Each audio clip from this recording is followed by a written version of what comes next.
नमस्कार साथियों, सदी के महत्वपूर्ण कवियों की श्रृंखला में आज हम राज्यवर्धन जी के साथ हैं। हिंदुस्तान के चर्चित पत्र पत्रिकाओं में स्तंभ लेखन, लेख, रिपोर्टाज, समीक्षाएं, आलोचना और इनकी कविताएं लगातार समसामयिक पत्र पत्रिकाओं में प्रकाशित होती रही हैं। कविता संग्रह कबीर अब रात में नहीं रोता ये प्रकाशनाधीन है। हिंदुस्तान के चर्चित समसामयिक, सामाजिक, साहित्यिक पत्रिकाओं में लगातार फीचर्स, लेख और अग्रलेख, रिपोर्टाज, आलोचकीय स्तंभ और कविताएं प्रकाशित करते रहे हैं। साथ ही उन्होंने संपादन भी किया है। स्वर एकादेश ये समकालीन 11 कवियों की कविताओं का संग्रह है, जिसका संपादन बोधि प्रकाशन जयपुर से हुआ है। लगभग 4 दशक पूर्व जमालपुर से प्रकाशित अनियमित कालीन पत्रिका विचार के संपादक मंडल में रहे हैं राज्यवर्धन जी, और स्तंभ लेखक के रूप में भी जनसत्ता कोलकाता संस्करण में 1995 से 2010 तक लगातार चित्रकला पर स्तंभ लेखन करते रहे हैं। नवभारत टाइम्स में भी जो पटना का संस्करण है, उस पर कई वर्षों तक इन्होंने सांस्कृतिक संवाददाता के रूप में काम किया। इनका कविता संग्रह कबीर अब रात में नहीं रोता ये प्रकाशनाधीन जरूर है, पर प्रकाशन से पहले ही ये संग्रह और इसकी कविताएं बहुत ख्यात हुई साहित्य जगत में, आलोचना जगत में। शोधार्थियों में बताना चाहती हूँ कि इन कविताओं की लोकप्रियता आज हम जब राज्यवर्धन जी की 5 कविताएं पढ़ेंगे तो आप समझ सकेंगे, आंक सकेंगे कि ये कविताएं क्यों इतनी मानी खेज, क्यों इतनी गहरी गहन गंभीरता लिए हुए और सामयिक मुद्दों को उभारती हुई कविताएं हैं। दरअसल ये प्रगतिशील लेखक संघ के जमालपुर, जो बिहार की इकाई, इसके संस्थापक और सदस्य और सचिव भी रहे हैं। ये प्रगतिशील लेखक संघ पश्चिम बंगाल की इकाई के भी सचिव के रूप में रह चुके हैं 2006 से 2011 तक। इन दिनों कोलकाता में तमाम सेमिनार, वेबिनार, साहित्यिक और सामाजिक चिंतन की चेतना की तमाम संगठन शक्तियों के साथ लगातार सक्रिय हैं और सहयोग देते रहे हैं। साथियों, मेरी पसंद की पहली कविता ही है 8वां घोड़ा। ध्यान दीजिएगा, सूरज का कोई भी घोड़ा लोक के पक्ष में नहीं है, 7वां घोड़ा भी नहीं। घुड़साल के घोड़े जुते हैं रथ में, निकाल दी गई है जिनकी रीढ़ की हड्डियां, भूल चुके हैं हिनहिनाना रथ में जुते घोड़े। भूल चुके हैं हिनहिनाना रथ में जुते घोड़े, अपंग सारथी हाँक रहे हैं घोड़ों को मद में, बिना देखे कि कौन जा रहे हैं कुचले रथ के पहिए तले।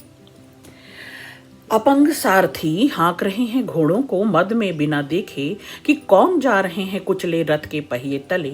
अंगूठे के कद के सहस्रों बौने दरबारी लगे हैं सूरज के यशोगान में। देव, संत, गंधर्व, अप्सरा, यक्ष, नाग और राक्षस भी रत हैं चाटुकार्य में। गंधर्व गा रहे हैं, अप्सराएं नृत्य कर रही हैं, निशाचर बनकर अनुचर चलते हैं रथ के पीछे पीछे।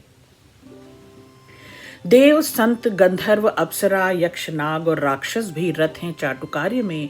गंधर्व गा रहे हैं, अप्सराएं नृत्य कर रही हैं, निशाचर बनकर अनुचर चलते हैं रथ के पीछे पीछे। नाग सजाते हैं रथ को, यक्ष करते हैं रक्षा और संतों के हाथ जुड़े हैं स्तुति में। हिम, ताप, वर्षा ऋतुओं के कालचक्र पर नियंत्रण है सारथी का। सृष्टि के सारे संसाधनों पर कब्जा है सूर्य रथ में लगे लोगों का। वे ही हैं वीर भोग्या वसुंधरा, सप्ताह के 7 दिन 7 घोड़ों के नाम है, जो बनकर इंद्रधनुष लुभाते हैं धरती के लोगों को। स्वर्ग का राजमार्ग है, स्वर्ग का राजमार्ग है यह इंद्रधनुष, लेकिन यह राजपथ नहीं है सुलभ जनसाधारण के लिए। वंचित जन सदियों से भोग रहे हैं रौ नरक, पर नहीं करते हैं प्रतिरोध, क्योंकि धर्मशास्त्रों में बताया गया है ये सब तुम्हारे पूर्व जन्मों का फल है। प्रतीक्षा में है लोग सैकड़ों वर्षों से कल की अवतार के अवतरित होने की, जो अधर्म का नाश कर दिलाएगा मुक्ति। षड्यंत्र है ये, षड्यंत्र है ये सूर्य रथ में जुटे लोगों का, ऐसा दिन धरती पर कभी नहीं आएगा। अवतार की प्रतीक्षा में तुम भोगते रहोगे नरक और वे लूटते रहेंगे स्वर्ग का आनंद।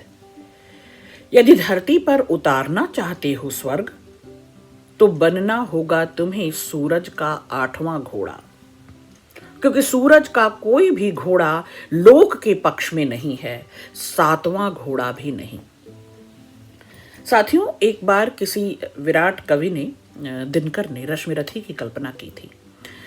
सूर्य के रथ में नधे हुए वो 7 घोड़े, वो सप्तक का प्रतीक हैं, वो सप्तम का प्रतीक हैं, वो 7 धनुष, इंद्रधनुष का प्रतीक हैं, 7 रंग का प्रतीक हैं, 7 दिवस का प्रतीक हैं।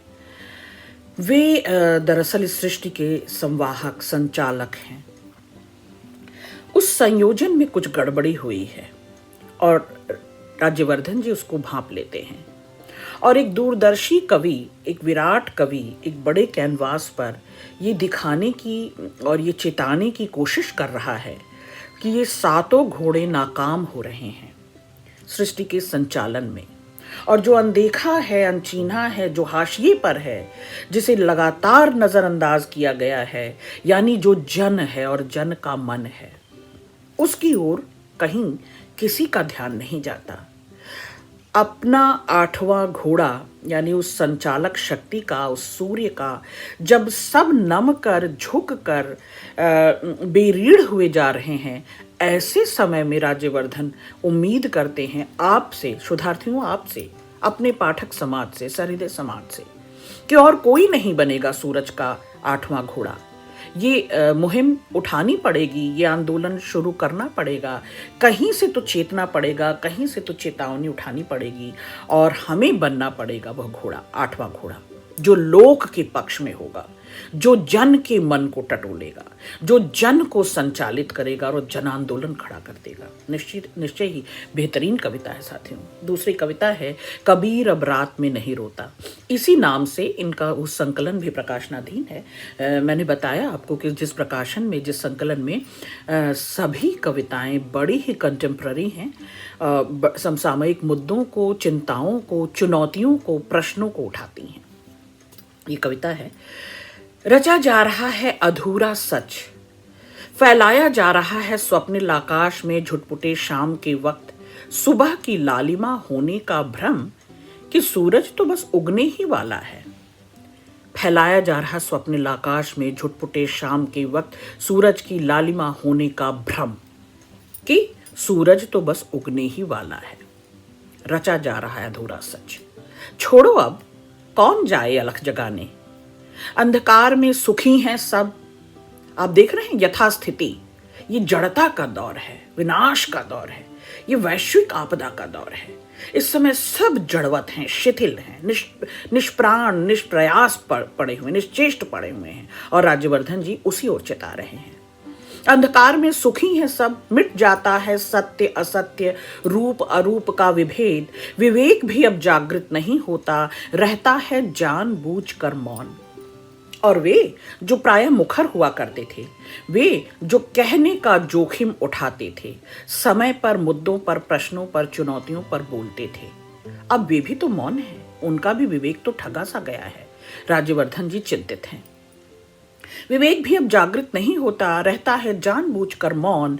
कबीर रात में अब दुखी नहीं होता, दुनिया के बारे में सोचकर। सुखिया सब संसार है, खावे और सोवे, दुखिया दास कबीर है, जागे और रोवे। तो ये रोना और ये जागना, और न केवल अपने जागना बल्कि सबको जगाना, और रोने की एक वजह, एक लाजिम वजह, एक जरूरी वजह, जो सब तरह से अब छुपाई लुकाई जा रही है। राज्यवर्धन जी चिंतित हैं कि वो कबीर भी, वो फकीर भी, जो सबके लिए जीता था, सबके लिए जागता था और सबके लिए रोता था, वह भी अब नहीं है, उपलब्ध नहीं है।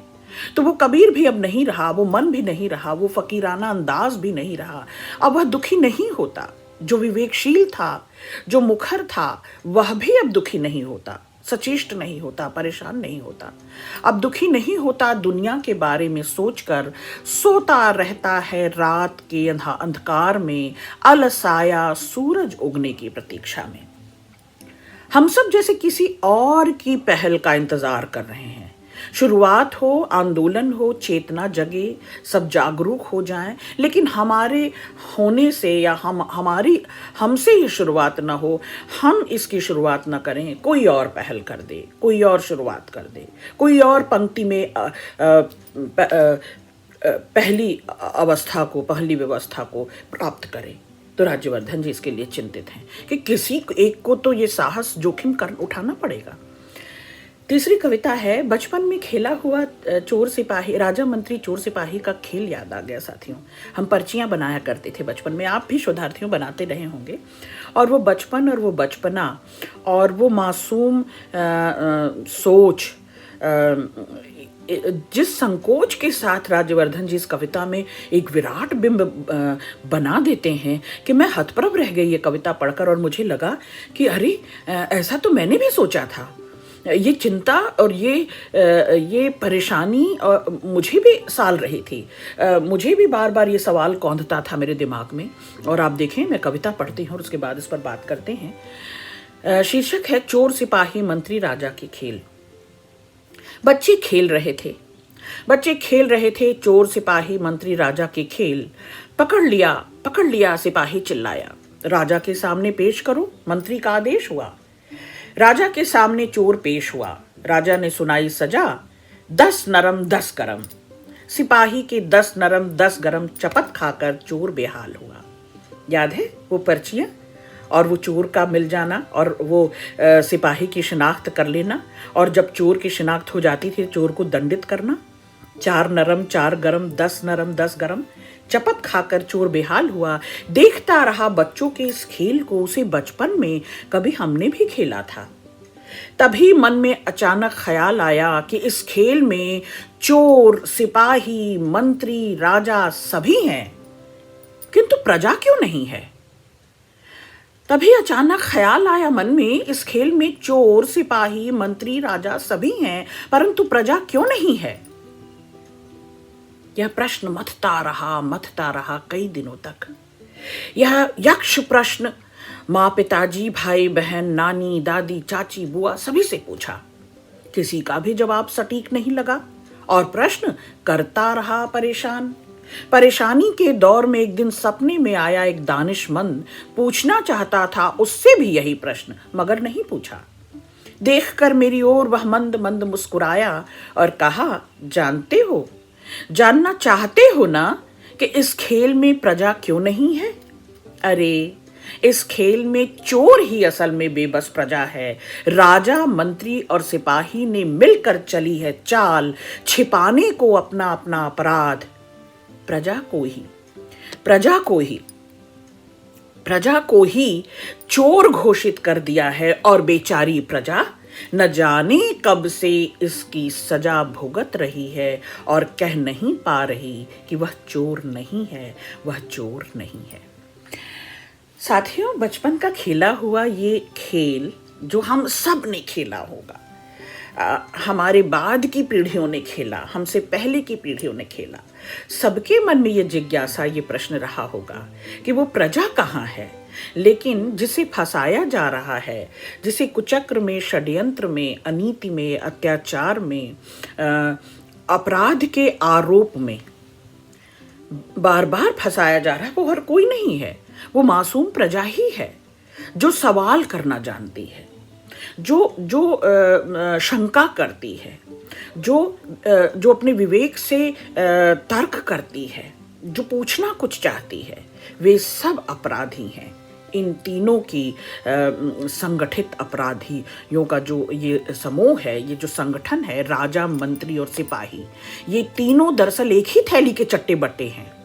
ये अपने क्रूर तंत्र को, ये अपनी अभिप्सित इच्छाओं को, ये अपनी कुटिल नीतियों को, कुचक्रों को दरअसल ऐसे ही छुपाए हुए हैं, एक दूसरे को आड़ देकर, संभाल देकर, और दोषी हमेशा प्रजा ही होती है। तो ये चोर और कोई नहीं शिनाख्त हो गई है, ये प्रजा ही बार बार चोर कहलाती है। बेहतरीन कविता थी कवि, साधुवाद।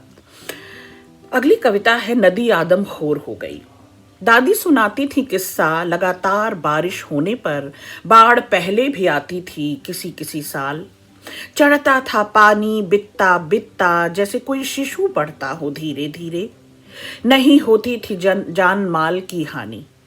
समय रहते शरण लेते थे लोग मचान पर, या चले जाते थे गांव की सबसे ऊंची दलान पर। नदी का क्रोध जब होता था शांत, उतर जाता था पानी आहिस्ता आहिस्ता, जैसे चढ़ता था। कहती थी दादी, जिस साल आती थी नदी में बाढ़, उस वर्ष फसल दोगुनी होती थी। बाढ़ जितना लेती थी उससे कहीं कहीं ज्यादा लौटा देती थी। अब कहती है माँ, दादी नहीं, माँ के बाद की नस्ल। अब कहती है माँ, जब से नदी पर बना है बांध, जब से नदी पर बना है बांध, तब से सुंदर बन के बाघ की तरह आदमखोर हो गई है नदी। रात बेरात दबे पांव अचानक करती है भयानक हमला, खा जाती है जान माल को, दे जाती है टीस जीवन भर के लिए अपनों से बिछुड़ने का। प्राकृतिक संसाधनों का, जल जंगल जमीन का, पर्यावरण का, ये स्वार्थी मनुष्य और स्वार्थी समाज लगातार दोहन करता रहा है, लगातार उसका क्षरण कर रहा है और इस क्षति को महसूस नहीं कर रहा।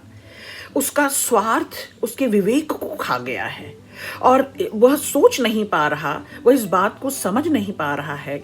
इतनी सरल सी बात, इतनी सीधी सी बात उसके मस्तिष्क में पहुंच नहीं रही है कि दरअसल वह अपनी संततियों को मिटा रहा है, अपने लिए संकट पैदा कर रहा है।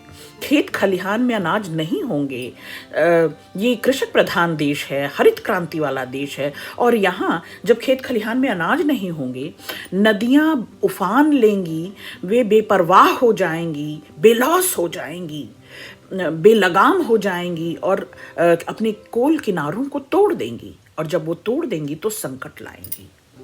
तो दरअसल राज्यवर्धन जी इस कविता में भी चेतावनी के कवि हैं, राज्यवर्धन जी निश्चित तौर पर, कि इस कविता में भी वो चेतावनी है कि अब भी समय रहते संभल जाओ, क्योंकि दादी के ज़माने की नदी आपकी संवाहक थी, जीवन दायिनी थी, पालक पोषक थी आपके। जब वह उफान लेती थी तो दरअसल वो विध्वंस के लिए नहीं ले रही होती थी, वो लबालब कर देती थी खेतों को, वो दोगुनी फसल देती थी, और जैसे जैसे वो उफान चढ़ती थी वैसे वैसे उतार लेती थी और मनुष्य का को संभाल लेती थी।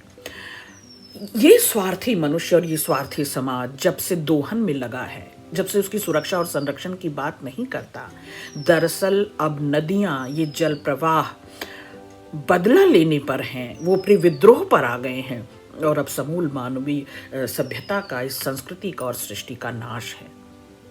बेहतरीन कविता। और ये मेरी पसंद की आखिरी कविता, प्रेम पत्र।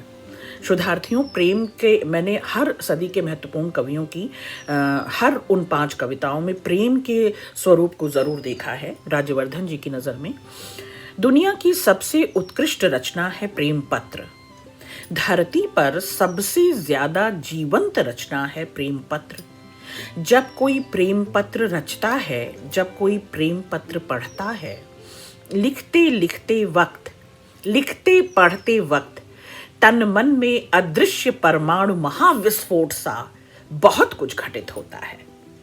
कान सुर्ख हो जाते हैं, पार्श्व में राग बसंत बजने लगता है, मन पक्षियों की तरह मुक्त हो जाता है, धीमी धीमी उड़ान भरने लगता है।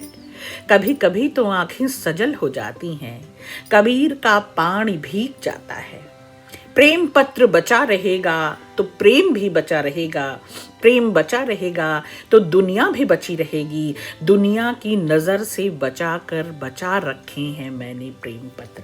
मुझे बद्री नारायण याद आ गए, बद्री नारायण की वो कविता याद आ गई कि जब कुछ नहीं, जब सब कुछ विध्वंस पर होगा, जब सब कुछ विनाश पर होगा, मुझे कुछ बचाने को कहा जाएगा तो मैं प्रेम पत्र बचाना चाहूँगा। प्रेम पत्र को बचा लिया तो सब कुछ बच जाएगा। बिल्कुल इन पंक्तियों को पढ़ते हुए शोधार्थियों मुझे बद्री नारायण याद आ रहे बार बार। प्रेम पत्र बचा रहेगा तो प्रेम भी बचा रहेगा, प्रेम बचा रहेगा तो दुनिया भी बची रहेगी। दुनिया की नज़र से बचाकर बचा रखे हैं मैंने प्रेम पत्र। प्रेम पत्र दुनिया की सर्वोत्तम धरोहर है जो चिर युवा बनाए रखता है, जो चिर युवा बनाए रखता है। क्योंकि प्रेम न जाति जानता है, न जमात जानता है, न वर्ग भेद, न वर्ण भेद, न समुदाय, न संप्रदाय, न धर्म, न देश राष्ट्र। प्रेम कुछ नहीं समझता। प्रेम आपको तरल बनाता है। प्रेम घुलनशील है, आपको सराबोर कर देता है। प्रेम आपको उन्मुक्त करता है। प्रेम आयु नहीं देखता। प्रेम युग नहीं देखता, समय और समाज नहीं देखता। यह अनूठा एक ऐसा सच्चा भाव है जो अगर आपको लग जाए, आप में लगा जाए, तो यही इतना बेशकीमती है कि आप विराट हो जाते हैं, आप भीतर बाहर एक हो जाते हैं, संवेद हो जाते हैं। राज्यवर्धन जी की नज़र में ये प्रेम का स्वरूप साथियों। और बहुत शुक्रिया जुड़ने के लिए। आगे भी